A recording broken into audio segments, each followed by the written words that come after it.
We live in a world that often tells us what to believe, who to be, and how to act. But what if everything you thought you knew was a lie? Friedrich Nietzsche was not just a philosopher, he was a storm. A whisperer of dangerous truths. A man who dared to stare into the abyss and ask, "What is your truth?" Today, we're diving deep into Nietzsche's profound philosophy, his thoughts on truth, morality, power, suffering, and how you can become who you truly are. And by the end of this journey, you may never see life the same way again. Nietzsche once said, "There are no facts, only interpretations." Let that sink in. Most of us live believing in absolute truths, religion, morality, success, failure. But Nietzsche challenges us to ask, whose truth is it? Was it passed down from culture? Religion? Authority? Or did you choose it? Left magnifying glass emoji, practical application. 1. Start questioning your beliefs. 2. Why do I believe success means money? 3. Why do I think failure is shameful? Do I pursue a career because I want it, or because I was told to? Nietzsche invites us to think for ourselves. He believed that many truths are simply socially constructed lies to make people conform. One of Nietzsche's most misunderstood quotes is, "God is dead. And we have killed him." He wasn't celebrating atheism. He was mourning a spiritual collapse. For centuries, God had provided meaning, order, and morality.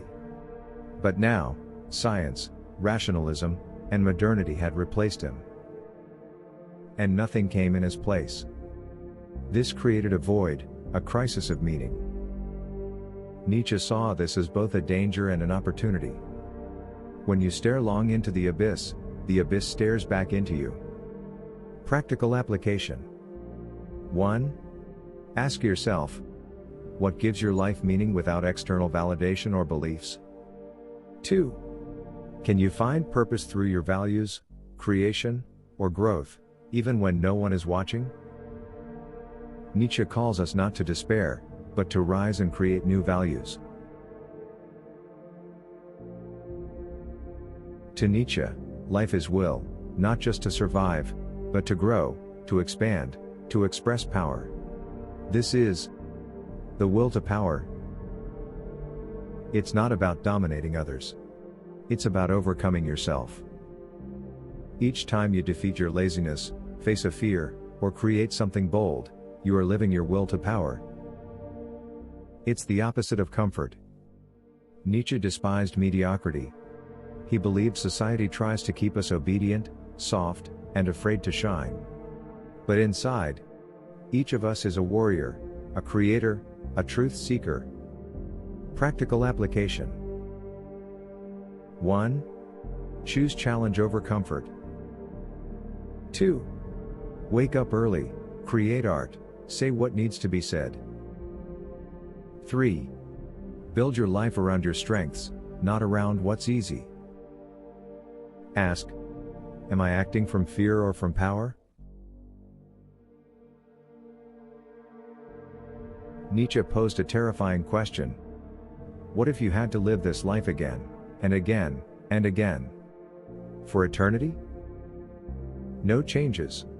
Every pain, every joy, every mistake, on repeat.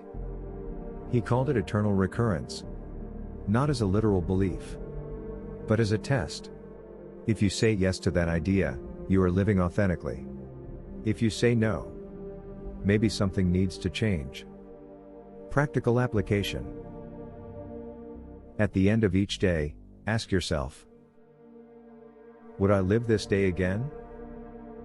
Am I proud of how I showed up?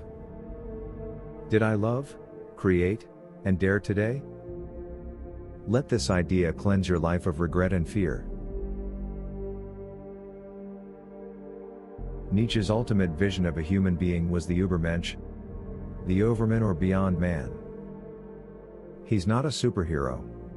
He's a person who creates their own values, embraces suffering as fuel, dances in chaos, rises above herd mentality. The Übermensch doesn't need applause. He doesn't follow the crowd. He becomes his own standard. This isn't easy. It requires pain. But pain, Nietzsche believed, is not your enemy. One must still have chaos in oneself to give birth to a dancing star. Practical application. Stop waiting for approval. Write your own code of ethics. Do one thing today that scares the old version of you. Every time you act from your true self, you inch closer to becoming what you were always meant to be. Nietzsche didn't give us answers. He gave us questions. He wasn't here to comfort us. He was here to awaken us. And maybe, that's what philosophy is for. Not to explain life, but to ignite it. So tomorrow morning, when you wake up, question what you're told. Create meaning from within. Dare to embrace discomfort. Act with courage. Become your highest self, not someday, but now. Nietzsche believed that life is not a problem to be solved, but a force to be lived. And now, the only question that matters is, will you live it on your terms?